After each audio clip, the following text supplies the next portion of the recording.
Welcome to another episode of the Run Strong podcast. We are on episode 006 on the Run Strong iTunes show. We've got our own iTunes show now, mate. Yes. We're there, we're verified. We've gone solo. However, we are still on the InnerFight show, episode 577. So today is our question show. We've got 4 questions we're going to get through today. Robert, how are you? I'm very good, thank you. Yeah. Ready to answer some questions? Yes. I'm excited. Yeah. We come out. Actually, this show gets released the day after we've been running on Sheikh Zayed Road. Saturday. How exciting is that? I think it's gonna be absolutely mental. Well, for anyone that listens abroad, Sheikh Zayed Road is effectively the main spine motorway through the centre of Dubai. I think it's 8 lanes on each. No, it's a bit less, is it? No, it is. 8 lanes on both sides, and they're closing it on Friday morning for people to run either 5k or 10k. And I think last time I looked, 12,000 people had signed up. Mad. It's the busiest road in the UAE, and it's the longest road in the UAE. Yeah. 537 kilometres long, and we're going to run 10 of it. So let's close it and invite everyone that lives in the Middle East to run on it. Yeah, so hopefully if you listen to this now, you came and joined us. If not, you know how special the run we got to do, because we've got to run down an 8-lane highway. Yeah, if we didn't see you, I'm sorry, but there's 12,000 people. we couldn't find you. Exactly, yeah. We were there with all our Project DXB crew, 24 of our guys. How are you guys getting on? Really good. They've started first couple of weeks absolutely smashing it. Yeah, data collection is underway, and we're collecting some great data. The energy is high. I think we're going to get some really good results this year. Energy is huge, mate. It's epic. And last weekend people might have seen if they follow our Instagrams, we went to the mountains. Yeah, we went out to Oman to check out the UTMB 170, 140 and 50 kilometer ultra trail course. Yeah. And it's gonna be something special this year. Mate, it really took me by shock. Because you'd never been before, so you just heard accounts of people that had run it, and I'd obviously told you trained me for it last year. Yeah. And I'd explained to you what it was like, but I think you got a completely different experience. It blew my mind, mate, that we hiked, didn't we, really? Yeah, we ran what we could, but more or less hiked 24 kilometres up Jebel Shams. Mm-hmm. Well, 12 up. And we ran back down. And some of us ran. My ankle decided to start folding on itself and decided to get cooked instead. But it really was. It took us 3 hours to get up to the top, didn't it? From elevation of 1,500 meters, we camped at 1,500, and we got up to 3,000. Just over 3,000, yeah. So it shows you just how technical it is. It was so technical, mate. And I thought to myself, holy crap! Like you got to do 170k of this, and you and Marcus were like, yeah, it's like this the whole way. And Marcus said to me, would you consider doing this? And I took a minute to think, and I was like, I would, but I would have to totally immerse myself in the ultra lifestyle of sort of bouldering, hiking, power hiking, climbing, and it really was a real good eye-opener for me. That's what I think. Last year I said it was probably the hardest race I think I've ever done. Yeah, I imagine it would be. And now obviously they've extended it so it's longer, and I think in a couple of weeks when we go back there to race it, it's again going to be the hardest race I'll ever have run. It's going to be something special. For sure, mate. Quite excited. Definitely will be. And I think I certainly for one will be going back and forth from that place because I just love it. It's beautiful. What is it? 6-hour drive. We left early on a Thursday morning. It's got everything. You can hike, you can run, you can cycle. We saw people swimming on the way home. Yeah. In the wadis. So we should definitely get out there again. Yeah. We will, mate. And camping wild is even more fun, right? Yeah. We drank a lot of Volvic. We showered in a lot of Volvic. And we had a lot of steak. A lot of goats coming through the camp and donkeys. It's incredible. Poor Akbar nearly got eaten by a donkey on the Saturday morning. Yeah, he really was MVP of that weekend. Should we get into some questions then? Let's do it, mate. All right. Do you want to start? Yeah, I'll start. So it's a question come in on Instagram from Georgie Bishop. She sent in 2 for today's show. We've let her have 2. Good questions. Because they're good questions. So the first one is, how often should you take a gel or energy bar during a marathon?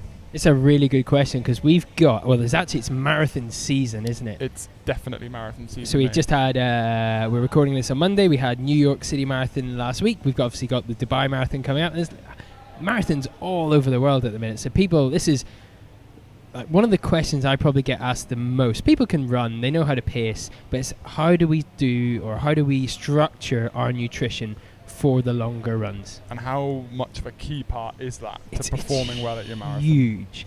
So one of my clients just ran New York, and he was delighted. Not, his pace was fine. He finished the race, but he said the biggest thing for him was he felt no crash at all. There was no bonking. Excellent. He didn't hit the wall that everybody talks about, and it was all down to his nutrition. Yeah. He got that dialed in, and it went really, really well for him. He was really made up about it. Nice. Good. So that stands him in good stead going forward for longer races. Yeah. But yeah, let's talk about nutrition. Obviously, you can go for some of the main brands out there that market themselves, that we won't mention them, but they generally contain sort of anywhere between 80 to 100 calories in a packet, or a sachet, let's say. Most of it's liquid, but then you can get the Secret Training fruit bars that are, they're not liquid, but they're almost half digested, aren't they? They're pressed juice. Pressed juice. Yeah, Now, into a bar. I'm sorry to take over on you here, mate. Go for it. I will call out a few other nutrition companies because I think that people need to know the difference. And something like a goo gel is purely like a sugar mixed liquid, really high in Simple. like fructose and glucose. Yeah. So you get a real hit of just pure sugars and not much else. The Secret Training range actually has a mix of glucose, fructose and sucralose. So all the ratios are worked out best for what's been shown to be best for like gastric emptying and energy sources. So more higher in glucose than the fructose. But then they mix in a sticky rice starch mixture as well, which gives it a little bit more of a longer fueling duration to it. And actually that's what makes it. And also to get their fructose and glucose, they blend up real fruit. Yeah. It's not like they're just mixing sugar into liquid. So it's a blended formula of real food that your stomach is used to anyway, but they've stripped away the fiber of those foods to make it an energy-packed gel. So I suppose the benefit of something like that over, let's go goo gel, is there's going to be no crash later on. You're filling your body with more complex carbohydrate as opposed to the simple carbs. You're getting a mixture, so you're getting a slower burn carb and a faster burn carb, but the main difference, mate, is that your body is used to the ratios because it's coming from real food. Whereas if you just mix in glucose or you just mix in fructose, we don't get that in nature. So our stomach's environment isn't designed to break that down as well as something that is in normal ratios that you would find in, say, fruit or more starchy carbohydrates. Yeah. Okay. So, let's go a bit more of this. So during a marathon then, let's assume that you're running a marathon. Let's go with a nice round number, 4 hours. You should generally be aiming for around 60 grams of carbs per hour. Now your body will burn probably around 250 to 350 calories an hour. Can you put 250 to 350 calories straight back in? You can if you train it and you happen to be good at digesting food. Now, most people don't train this. Most people just go out for a run. They don't take 12 gels or 12 bits of nutrition with them, do they? No, they don't. Most people don't. So, for me personally, whenever I run, I try and aim to hit around 100 calories an hour. When I go for longer runs, I up that to about 100 calories every 30 minutes. Yeah. So especially for when I'm running ultra, because I know it's for so long and I'm going to be so depleted at the end, I double the nutrition I take. Yeah. But for the shorter stuff, I aim for about 100 calories every hour, and that works for me. That's good. If you are aiming for that 60 gram of carbs per hour, it's going to be 240 calories. Yeah. Because 4 calories per gram of carbs, 6 4s 24, 240. Yep. How's your math teacher? There you go.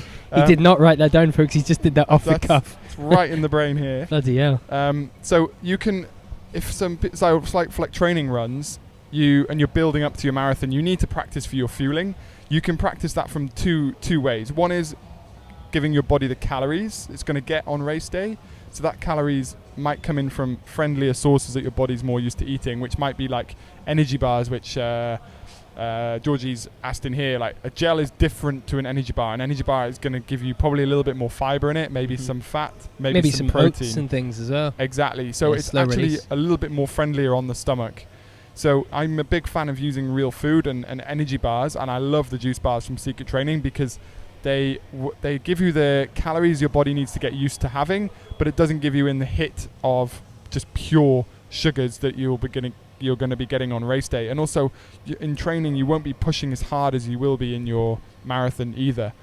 So that's one way we can come to it. And the other way is what some people do is they train their early base phase on nothing, and then 4-5 weeks out from the marathon they start fueling with the fuel they're going to use on race day. And you might want to have a look at the course and see who's sponsoring the course, and then work out, okay, for example, New York is Gatorade. Yeah. So there's no point in just saying, oh no, I'm only going to drink the fluids that I like because that's what I get on well with. It's like, well, no, maybe you should try what the fluids are going to be on the course. If they're going to be in abundance for every checkpoint, they're going to be there. Mate. If you're going to just use secret training, say, which I actually do, I'll never use other gels on courses because I haven't trained with them. But I have a way, and I guess I'm luckier because I know I'm not going to be going as long, that I don't need to take as many gels. I still fuel 60. I actually trying to go up to 70 to 75 grams per hour for performance, but I'm not out there. Say I'm running a marathon, I'm going to plan for like 3 hours, not 5. If you're planning for 5, now you've got to carry an extra 6 to 8 gels on top. So it requires more planning, really. You've got to plan it, mate. Exactly, and that's the key part to fueling a marathon is a plan. I don't think we can say there's a right way and a wrong way, but there's certainly a good way to start is to work out a plan. One thing I'd say you should avoid, and you see it everyone knows this, but they still go and do it. Do not go to the race expo the day before the race or 2 days before the race, get pitched all the marketing ploys by all the companies, buy a whole new hoard of stuff, and then eat it all on the race day. The amount of people I've seen just crunched over at the side of a race, stomach problems, either throwing up or at the other end, because they're trying something new. Yeah, it's the same with clothes as well, isn't it? Trying new clothes or new shoes. Sorry. It's one of my main rules to my guys who know, who are training for the Ironman events. Dodge the pasta party. Yes. Just don't go there. I mean, you're going to eat from a tray of food that's being left out. Everyone's coming along, sticking their nose in, breathing on it, sharing spoons and all this, and you're going to sit in a room full of people you don't know what they have eating. Who've probably flown in from different parts of the world. And you're eating pasta that you've trusted has been cooked well in clean water and clean dishes. I was like, look, I get that you're doing Ironman and I get that it's all part of it, but please avoid the pasta party. Should be in bed by that time anyway. Yeah. 7 p.m. or something. The pasta shits party, because that's normally what happens when people go to them. Yeah. What would you say as well? I suppose let's go for the week before the race. We talk about carb loading. Where do you stand on that? For me personally, I'd say carb loading, just avoid it, because your training volume is completely reduced the week before you race. Just eat normally. Well, this is it, mate. You get a passive carb load anyway from your taper week. And I actually had a WhatsApp this morning from a client who's doing Athens Marathon. Yeah. This is coming out on Saturday, tomorrow. She said, what shall I do this week? What shall I eat? Do I need to carb load, but I want to be as light as possible? I said, no, just eat normally. Yep. Eat all the foods you're used to eating in a normal training week, and you're naturally going to carb load because you're doing less anyway. So you're going to get the glycogen bulk, not without having to go and eat more carbs, as it were. The one thing I do say to people is, as you're building into a race, 2 days before, start to cut down your fats. And then the following day, start to cut down your fiber. So salads and vegetables, start to bring that down and just go to really basic foods. Rice, really basic meats, chicken, fish, small portions of protein, larger portions or similar portions of your carbohydrates. And that makes it really easy, clean burning fuel. So you wake up on race morning, do your business, and you're ready to go. Perfect. I think that's answered that one. Yeah, I mean, ultimately the answer there is... Test it. Yeah. I mean, how often should you take one? Well, if you're going to break down 60 grams of carbs in an hour, the easiest way to do this is 20 grams of carbs every 20 minutes. Yep.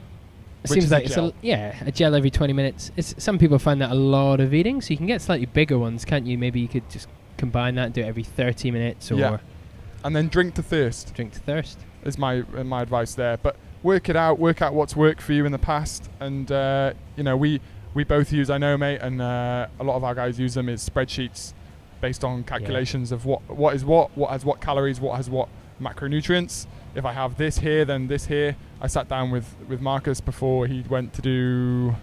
Marathons? Maybe it was Kenya? It could have been Sri Lanka. Sri Lanka. And we worked out what how his breakfast and stuff like that affected his calories during the day, and he had the spreadsheet all worked out, and Yeah, well, speak to him. He said it was great. So plan and practice. Always plan, mate. Perfect. Let's look at the second one then. It's a marathon-based question. How far should your long run be for the final long run in marathon training? Yeah. Good question. It is a good question, and it's another one that's very sort of personal. Like, we don't know really the context of what you've done before. Some people have done marathons for years and years and years, and their long run and always will be a 32k 3 weeks before. 20 miles. No matter what you say, you can't ever change that for them because it's worked Yeah. for them in the past, and they're going to use it again in the future. Could they get away with doing 18? Probably. I went and had a look because obviously, the 30 to 32k has sort of been ingrained almost in running marathon history as the long run. So I tried to do a bit of research to find out where the history of that number came from. Oh, okay. And all I could find is it was based off somebody that was running 30k. Well, they wanted to run for 3 hours, and their pace was 10k an hour. So that gave them what am I talking about? Yeah, well, effectively, it got them the 30k in 3 hours, and that's where it came from. So what I would say, like, if you're going to run, there's going to be very little difference in the benefit you gain, next to no benefit from running 3 hours to 3 hours 30 in a training run, really. Yeah. All of the adaptations you're going to get, all of the benefits are going to happen by then. If you're under the methodology of, I think it's Jack Daniels, 2.5 hours. 2.5 hours. It's your max long run. Really, anything beyond that, what you're encroaching on is your recovery time. Yeah. So the longer you run after that, the longer it's going to take to recover, which will then affect your training runs or the rest of the runs you've got scheduled down the weeks, coming up close to the marathon or the race day. Yeah. I think that that's definitely true from a physiological standpoint. Now we look at it from a confidence standpoint. I've never run a marathon before. I finished 32k as my last long run. How do you feel? I feel a bit smoked. Now next week I've got to do 10k more at a faster pace. Yeah. So then you might, obviously, if it's the week before, it's too late. But when we sit down with someone who's aiming to run a marathon, if they've run a marathon before, you don't need to worry about doing a long run close to marathon pace because they've done one already. Yeah. But if someone's never done that distance, then it kind of answers your question for you, is you're going to build them up periodically. So the long run each week will grow, until you get to a point where you feel like they can run long enough and they feel confident enough to say, all right, I did 32k and it felt super easy. Next week, the pace is going to be a little bit faster and I'm going to go 10k more. No worries. So what would you say for someone that's listening that maybe is one of the much slower runners where it's going to take them 5, 6, maybe even 6.5, 7 hours to run a full marathon? So for them to run, let's say, they might run 20k, a half marathon in 3 hours. Yeah. What are you going to say about that? This is where I love to split the long run. There we go. Yeah, so I'll double them up. So you do a run in the morning, then maybe rest, go to... Actually would split it over a weekend with a beginner. So a Friday long run and a Saturday long run. Lovely. Back it up with something. And it might just be you back it up with, or you do the first day at some tempo work and the second day a long run. That's mainly what you'll see with triathletes, is they'll start the week with the harder run sets and finish with a super easy long run on the Sunday or Saturday or the last day of training. To get the volume in. On tired legs. So that's how you'd work it more with an amateur marathoner as well. Perfect. Yeah. Hopefully. Anything else on that? No, I just think again it's very personal, isn't it? It's so personal. Without knowing the context of who the athlete is, what their background is.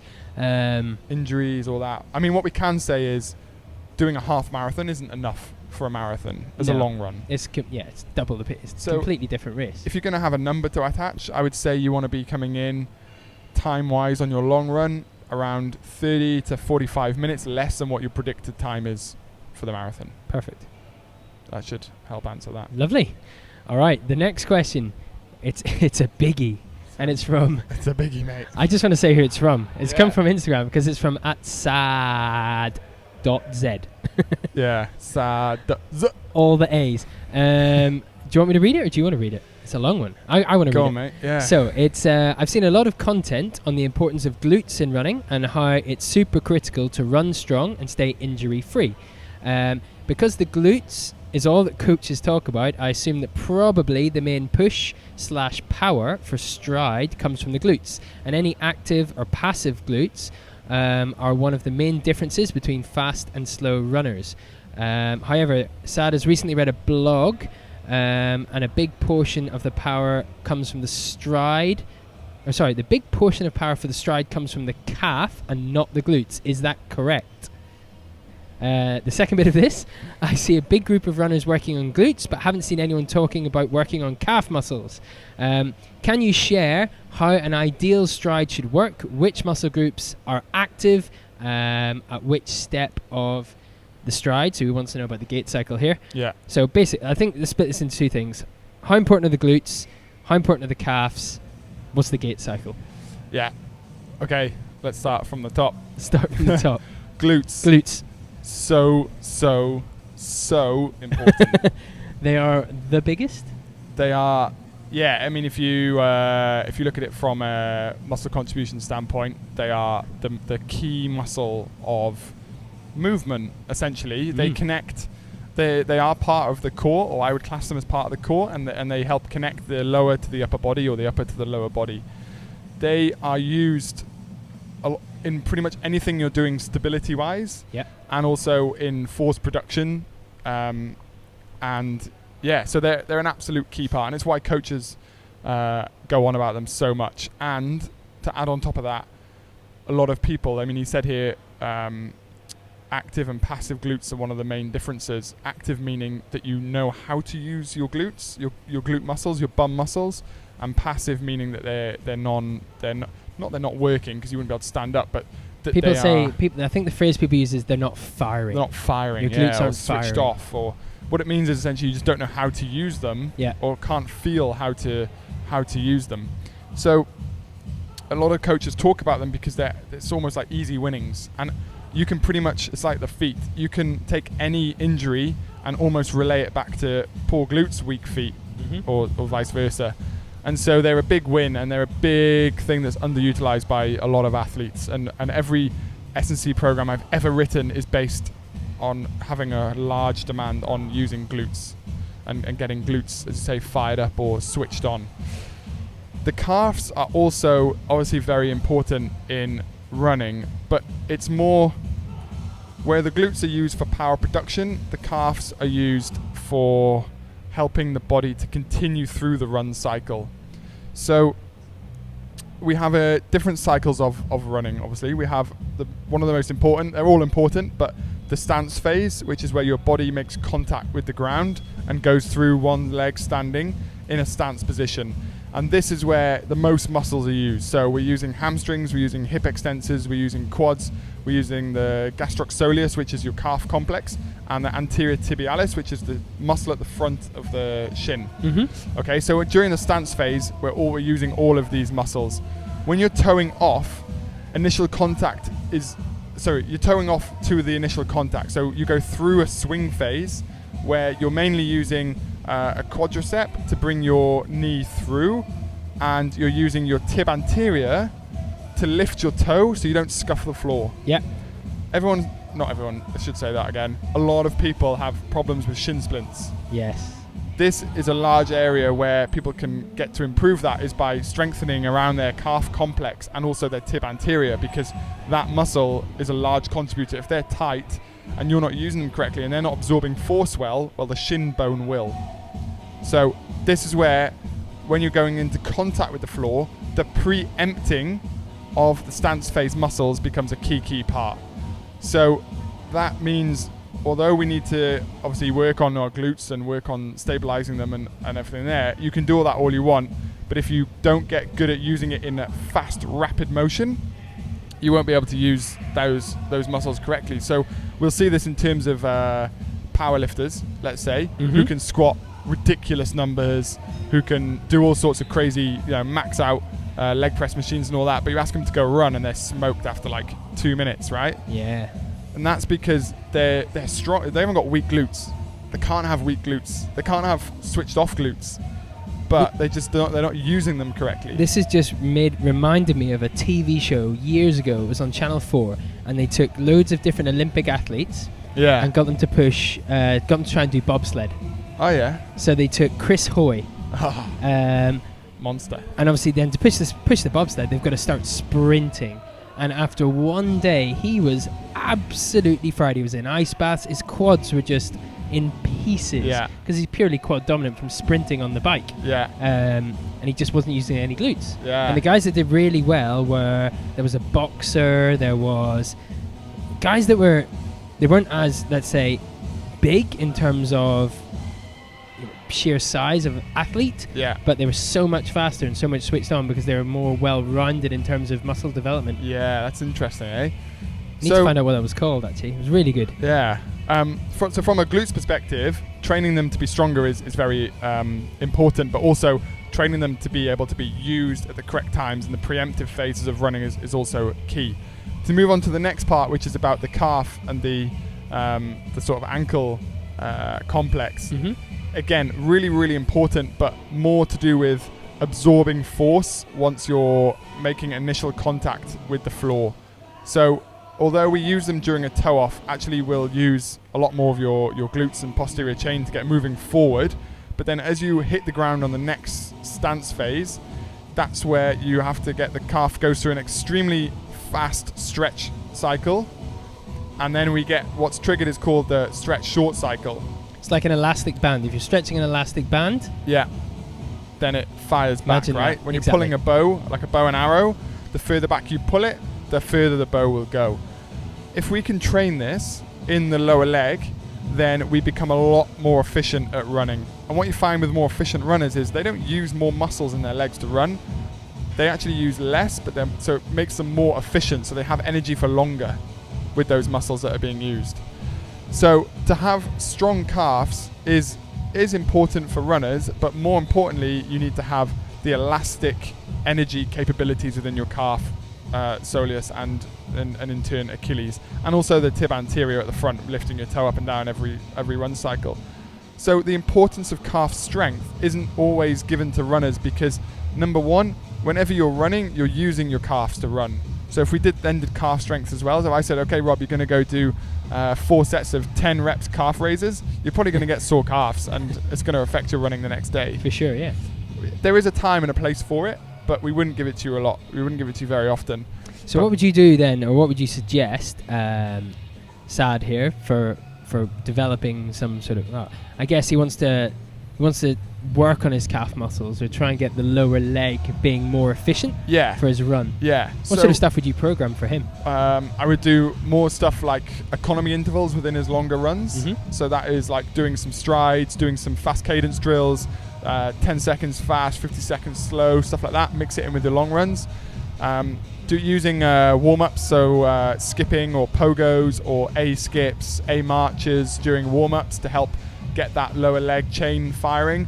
Also, if it's not flexible, if you haven't got flexible ankles or your feet are really tight and knotted up, then you won't be able to use the potential energy that we have stored in our lower leg to use that for running. So that's another area you can work on. But I wouldn't say go out and just do strength work for your calves because there's so much more to it than that. Mm-hmm. So you need to be doing run-specific drills for your calves, and the most thing you're doing that's specific for your calves is actually running and making sure that you're running correctly. So you asked a little bit about the ideal stride.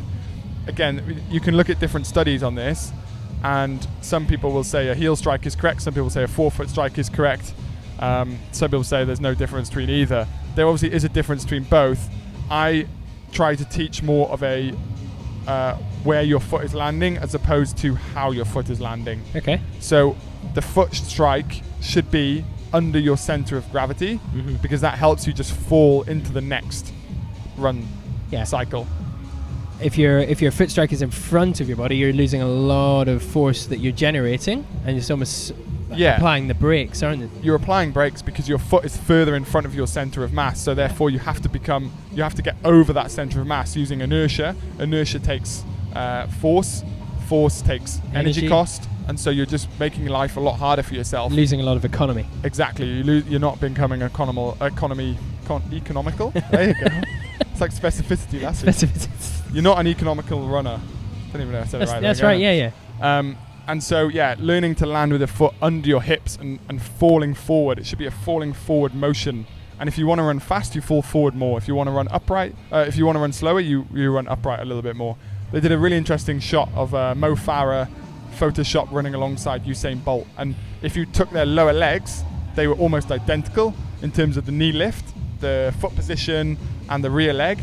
But then just what was The different, upper half. the upper half. Mo is more upright, Yeah. and Usain Bolt is a lot more lateral to the floor. And this is where, as a taller runner, he gets his benefit because he's got more lean to give. He just is epic at getting his centre legs of to come mass through. as well. He's got a lot more weight in his upper body, which Exactly. is generating more force. And forwards. he's just really good at using that to his potential benefit.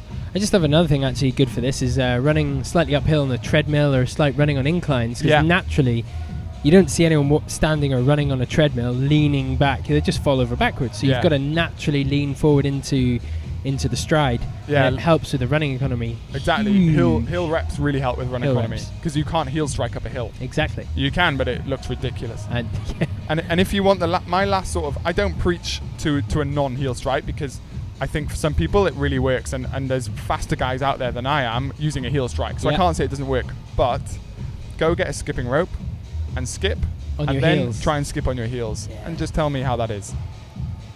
Don't do it for too long. Disclaimer. People swapping their 1 hour runs for 60 minutes of heel skipping. Heel skipping, yeah. So hopefully that helps you, mate, and answers your question. All right. One more. No, well, it's kind of... Well, it is one more, isn't it? It is one more. So this one's come in via email. Email from Alejandro. your man. My man, yeah. The Holiday, isn't that his name? His name's Holiday, yeah. Why is it The Holiday? Because every time we program some training for him, he would go on holiday. Ah, that's right. Yeah. He takes more holidays than any man I've ever met in my entire life. I thought, mate, it was because you were so much fun to be around. You were like a holiday. But obviously, it's different. No, honestly. This is... and they're never work holidays. It was always social holidays. Social holidays. Yeah. Well, I think we should give a shout out to his mate as well, off season. Off season. Who, does he listen to the show? I don't know. We'll find out anyway. You know who you are, off season. Off season. Off season and holiday. Right, let's do the question. So he's got a question. This is a good question because loads of people have this question as well. So it's about recovery. So Alejandro's just come back from Jordan. He ran 250k across Ruddy Run. But this question can be applied to anyone. So recovery after a big race. He knows that recovery time changes from person to person. It's obviously very bio-individual. However, he's hoping that we can answer how much time should he wait to start running again after, in his case, an ultra. Let's think longer runs. What do we recommend to recover faster? The doctor told him rest. And is there any sort of food or supplements that you can recommend to recover faster? And then he thanks us for doing an awesome job.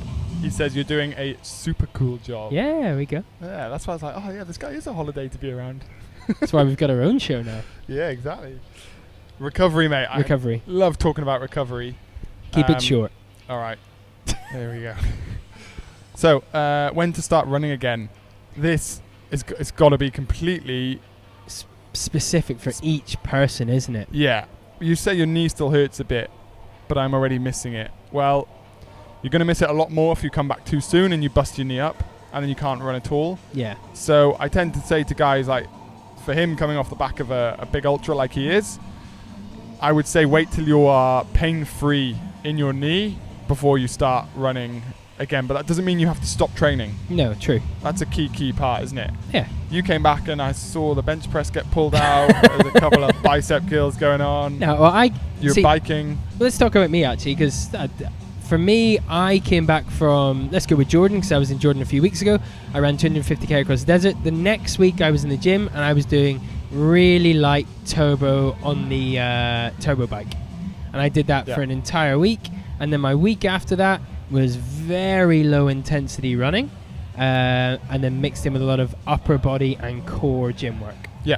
And then the week after that was a little bit more running. Intensity started to come back in, but my coach was very specific and said, look, if there's any pain, any niggles, you feel anything that doesn't feel right, you stop straight away. Yeah, well said. And again, you've got to be really in tune with your body. You can't listen to what everyone else is saying because you are you. You're different to me. I'm different from Alejandro. He's different from the guy next to him. You've got to be so in tune with yourself. How do you feel? Yeah, exactly. If you feel ruined and you don't feel rested, rest. Yeah. And the only mistake, you're not going to lose fitness or a huge amount of fitness by taking that extra week off to recover. No, you're not. But there's a big chance you'll hurt yourself. and If you have go to the do other that way. a lot longer. And Yeah. there's something I went through this year, coming off South Africa. Didn't get the result I wanted there. Was genuinely just pissed off and didn't take any time off. Just blitzed straight on through. And I went 2 months and was fighting off this injury, fighting it off, and then suddenly, bang, it hit me, and that was it. My body just shut me down anyway, and I had to take like 3 weeks off running. Yeah. And so it'll catch up with you, and it happens to everybody. Same thing. Like after I came back from Chamonix in the summer, CCC, I think it was 2 weeks after, I went to Track Tuesday. I thought, I can't remember what it was. It was like fast 1Ks, I think it was. Yeah. First 2, I kept up with all the guys. Thought, I feel great. By the third one, I was in bits. I could barely hold 5:30 a K, and I was like, a big ego check. I was like, what are you doing, you muppet? Why have you done that? I know. And you say it to yourself, I mean, I've done it every season. I just you go through and through and through. Yeah, I knew I was tired, but I thought, no, I'll be fine. I can do this. I couldn't. Yeah, and that's the psychological part of it. Like he says, he's missing it. Like, you will, mate. You're something that's been in your life for a lot lately, and you suddenly remove that, you're going to miss it. But you can fill it with other things, and there's so many other sports you can do that is going to help your cardiovascular endurance and give you that same feeling as when you are running. I mean, the most basic place to start is walk. Go choose some cool trails and walk them. Go and do stuff like in Dubai. Obviously, he's Dubai based. You can do, now is the time of season for like stand-up paddleboard. You can head down the coast for Jaraway and do some surfing or some kite surfing, or just running on the sand is going to might hurt your knee less. Do some biking. Go up Al Qudra, rent a bike. Like, give yourself a new challenge while you can't run, and that will make you almost maybe forget or fill that hole that running might have left for you. Yeah. So part of it as well is like there's still a community there running and have got their next races, and he's got to find his next race. So he's missing almost the community feel as well, which is we've kind of shot ourselves in the face there by setting that up, and then when people aren't part of it, they want straight back into it. Yeah, I mean, go and support. Be a support crew. Yeah. Like, I've done that a few times. I can't run with you guys, but rock up and help them out with whatever they need, water, or just being there and saying, what can I do to help you? Or if they want to do a point-to-point run, you can be at one end to help pick them up and bring them back, and still makes you feel like you have a bit of a buy-in to the group. 100%. Let's get to the second part of this. What do you recommend to recover faster? Oh, I love this part of the question. I think there's going to be 3 things to this question. Yeah. I mean, I think he's being specific to his knee, but 3 things that are going to help with that: sleep, diet, and sort of doing any prehab exercises that you need to do. Let's look at sleep. Standard 8 to 9 hours a night, or if you can't get that, adding in an extra bit of sleep during your day if you can. He told me today he was napping. Napping's awesome. Excellent. Love it. Sleeping in a cold room, blackout blinds, no distractions, phone away, no lights around you, getting to bed early, waking up with the sun, going to bed when it's dark. That's really important. And again, if you read Matthew Walker's book or listen to Matthew Walker on the podcast, he said the effects of minimal sleep are evident after just one night. Yeah. In terms of recovery and how your body is affected by that.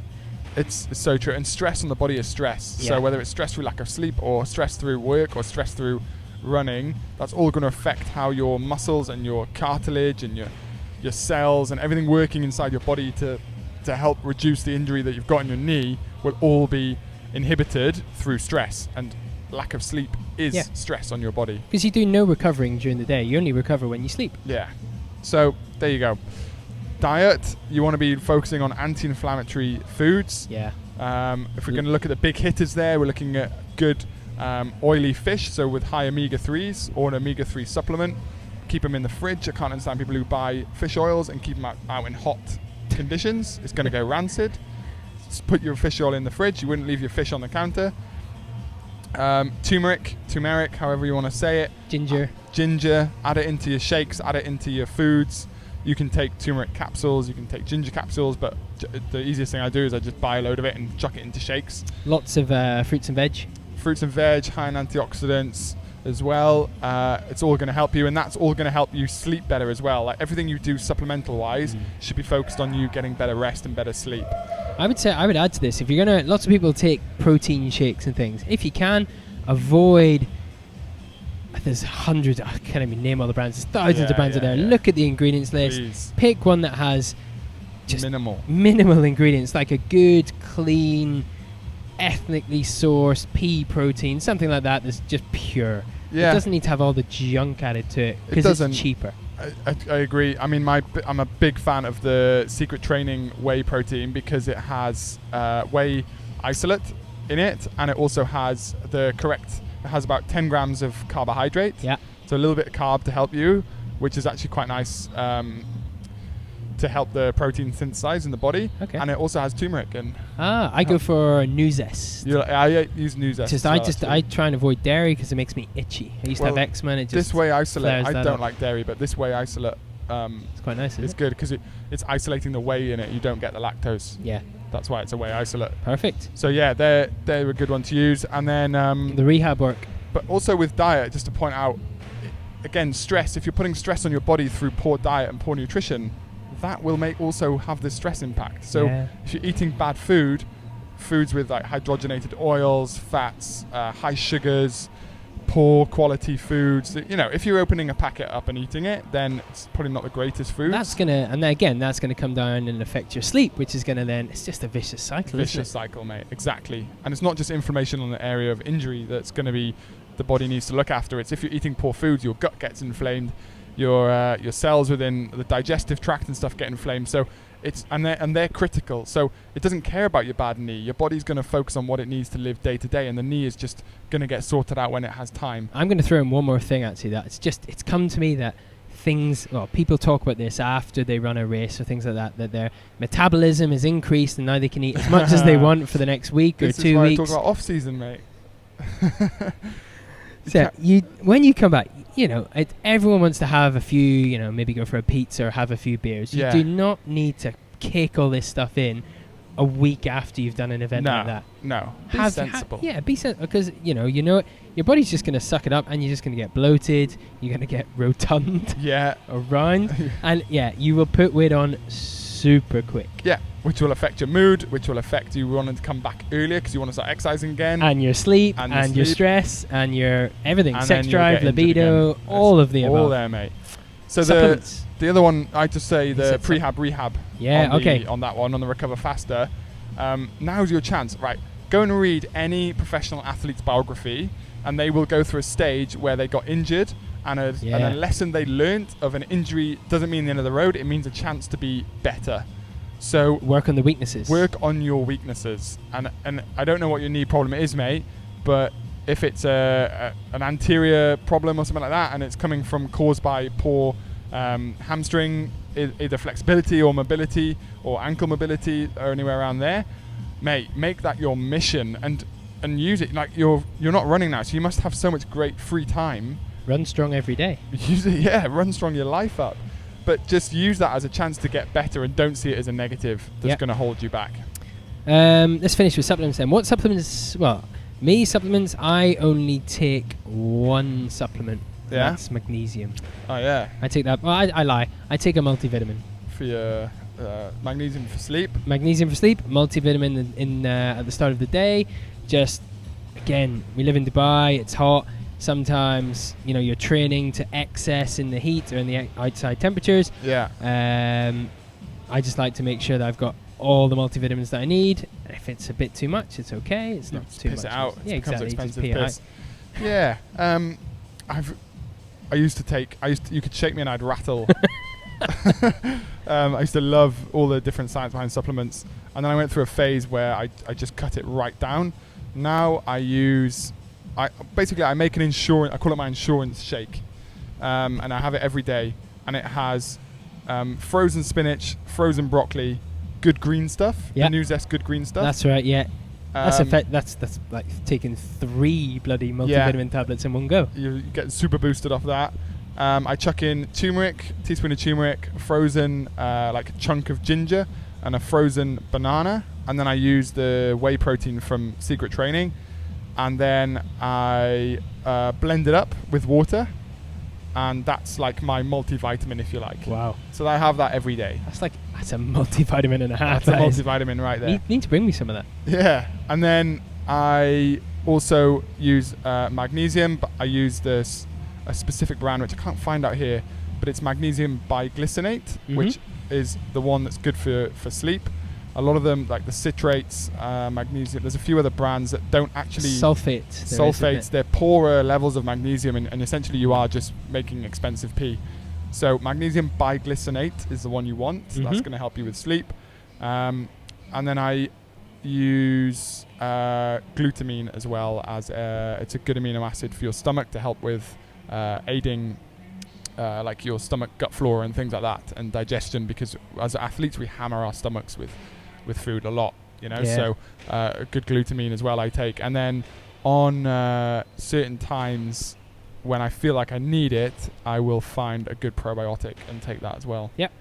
And then I suppose recover faster, protein shakes, where you stand on them post training, or do you just slip them into the daily workout?